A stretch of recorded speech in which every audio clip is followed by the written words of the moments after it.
எல்லாருக்கும் வணக்கம். இப்போ பார்த்தீங்கன்னா ப்ரிலிம்ஸ் ஃபஸ்ட்டு கட்டமாக வந்து யூபிஎஸ்சி நடக்கும். நெக்ஸ்ட் கட்டம் வந்து பார்த்தீங்கன்னா மெயின்ஸ் நடக்கும்.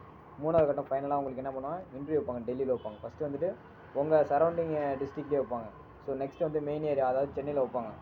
சென்னை துறைமுகத்தில் வச்சுட்டு ஸோ தேர்ட் வந்துட்டு உங்களுக்கு பார்த்தீங்கன்னா டெல்லியில் தான் இன்டர்வியூ ஆகும். ஸோ இன்டர்வியூ எல்லாம் முடிச்ச பிறகு ஒரு ஆர்டர் வரும். ஸோ வந்து ஹைதராபாத் வாங்க, அகாடமியில் வந்து ஜாயின் பண்ணி 6 மந்த்து ட்ரைனிங் கொடுப்பாங்க. ஸோ அதுக்கப்புறம் உங்களுக்கு எந்த டிஸ்ட்ரிக்டில் வந்துட்டு டிஸ்ட்ரிக்ட் போலீஸாக போடுவாங்க.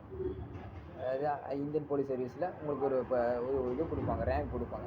ஸோ நீங்கள் எவ்வளோ எடுக்கிறீங்க, அந்த 2025 மார்க்குக்கு நீங்கள் மெயின்ஸில் எவ்வளோ எடுக்கிறீங்க, அதில் மெயின்ஸில் வந்துட்டு 1750 மார்க்ஸு. ஸோ 1750 மார்க்ஸ் மெயின்ஸில் மொத்தமாக. ஸோ அதுக்கப்புறம் வந்து ஃபைனலாக பார்த்தீங்கன்னா பர்சனாலிட்டி டெஸ்ட், அதாவது இன்டர்வியூ டேரக்ட் இன்டர்வியூவில் பார்த்தீங்கன்னா ஸோ அதில் வந்துட்டு ஒரு 275 மார்க்ஸ் மொத்தமாக ரெண்டுத்தையும் ஆட் பண்ணி ஒரு ரிசல்ட் விடுவாங்க. ஃபஸ்ட்டு என்ன பண்ணுவாங்க, ப்ரிலிம்ஸுக்கு வந்துட்டு ஃபஸ்ட்டு நீங்கள் எழுதுவீங்க, 3 hours எழுதுவீங்க, மல்டி சாய்ஸ் கொஸ்டின்ஸ் தான். ஸோ ஃபஸ்ட்டு வந்துட்டு ப்ரிலிம்ஸில் வந்து பார்த்தீங்கன்னா ப்ரிலிம்ஸில் ஜென்ரல் ஸ்டடீஸ் ஒன்று இருக்கும். அதில் ஒன்று ஜஸ்ட்டு வந்து ஜென்ரலாக உள்ளது பொது அறிவு கொஸ்டின் கேட்பாங்க. ஸோ அதுக்கு நீங்கள் வந்து ஆன்சர் பண்ணுற மாதிரி இருக்கும். ஸோ பார்ட் பி வந்துட்டு எப்படின்னா ஸோ வந்துட்டு அது மேத்தமெட்டிக்ஸ் ரிலேட்டடாக வரும். அதாவது சிசெட், அதாவது சிவில் சர்வீஸ் ஆப்டிடியூட் டெஸ்ட்டும்பாங்க. ஸோ அதுக்கு வந்து லாஜிக்கல் ரீசனிங், ஸோ அது மாதிரி சம்ஸ் வரும். சம்ஸ் வந்து பர்சன்டேஜஸ் வரும். ஸோ 2 பேர் வேலை செய்கிறாங்க, ஸோ அதை வந்து எத்தனை நாளில் முடிப்பாங்க, ஸோ இது மாதிரி கேட்பாங்க. அது அந்த 2 பேர் வந்துட்டு ரிவர்ஸில் கேட்பாங்க. பி அண்ட் ஏ இவங்க 2 பேரும் சேர்ந்தால் எத்தனை நாளில் வந்து வேலையை முடிப்பாங்க. ஸோ 18 நாளும் கொடுத்துட்டு இன்னொரு ஆன்சர் கேட்பாங்க. ஸோ இன்னொன்று என்ன வரும், அது 6 days 2 days வந்துட்டு கம்மியாக தான் வரும். 6 days 2 days 4 days வந்து கம்மியாக தான் வரும். அது ஆன்சர் நீங்கள் வந்துட்டு 12, 14, 16 அந்த 3க்குள்ளே தான் வரும். ஸோ வந்துட்டு கடைசியாக வந்து எந்த இதுக்கு வந்துட்டு நியர்பை 18க்கு கம்மியாக வருதுன்னு பாருங்கள். 16 வந்து அதான் ஆன்சர். சரிங்களா, அப்படி தான் நீங்கள் வந்துட்டு பார்க்கணும். ஸோ உடனே நீங்கள் இதை எடுத்த கோத்தனே பண்ணக்கூடாது. ஸோ எப்படி தான் நீங்கள் ஆன்சர் பண்ணணும். ஸோ ஃபஸ்ட்டு வந்துட்டு ப்ரிலிம்ஸ் வச்சு ஃபில்டர் பண்ணி அனுப்பி விட்ருவாங்க.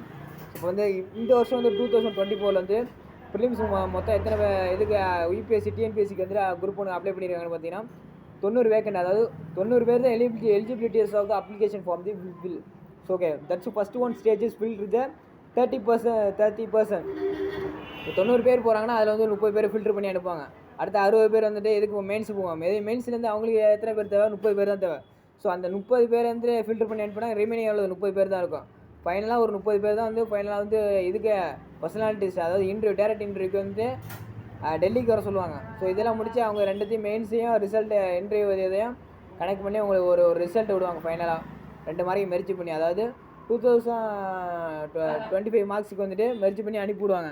ஸோ இதெல்லாம் முடித்த பிறகு அதுக்கப்புறம் வந்துட்டு ஆர்டர் வரும் உங்களுக்கு வந்துட்டு ட்ரைனிங் வாங்க. ஒரு 6 மந்த்து ஹைதராபாத் சர்தார் வல்லபாய் பட்டேல் அகாடமிக்கு வந்து 6 மந்த்து வந்துட்டு இதை வாங்கன்னு வரும். ஸோ இதெல்லாம் முடித்த பிறகு உங்களுக்கு வந்து டிஸ்ட்ரிக்ட் போலீஸாக போடுவாங்க. அது இந்தியன் போலீஸ் சர்வீஸ்லாம் வந்து நிறையா இருக்குது. ஐஆர்எஸ், ஐபிஎஸ் இருக்குது, இன்கம் டேக்ஸ் இருக்குது, இந்தியன் ரயில்வே போலீஸ் இருக்குது, இந்தியன் அட்மினிஸ்ட்ரேட்டிவ் சர்வீஸ் இருக்குது. ஸோ இதில் நீங்கள் என்ன கேட்குறீங்கன்னா, ஸோ ஒன்று நீங்கள் வந்து ரேங்க் ஹோல்டர் டாப் 10 ரேங்க் ஹோல்டராக இருந்தீங்கன்னா உங்களுக்கான உங்கள் டிஸ்ட்ரிக்ட் போலீஸ் கிடைக்கும். ஸோ அப்படி நீங்கள் மினிமம் எடுத்திருந்தீங்கன்னா அவங்க சொல்கிற போஸ்டிங் தான் உங்களுக்கு கிடைக்கும். ஸோ இதுதான் இதில் உள்ள விஷயம்.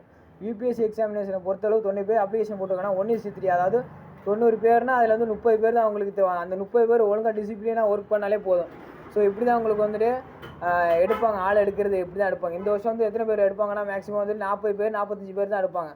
ஸோ வந்துட்டு போகலாம், ஒரு 30 பேர் எடுக்கலாம், அதுக்கு எக்ஸ்ட்ரா ஒரு 15 பேர் எக்ஸ்ட்ரா எடுக்கலாம். ஸோ அவங்களோட டிசிப்ளினை பொறுத்து தான் வந்துட்டு ஒரு இடத்துல நம்ம வந்து வேலை பார்க்க முடியும். ஸோ டிசிப்ளின் இல்லைன்னா எங்கேயுமே வந்து நம்ம வந்து ஒர்க் பண்ண முடியாது. இதுதான் என்னோடய கோட்பாடுகள். That's all.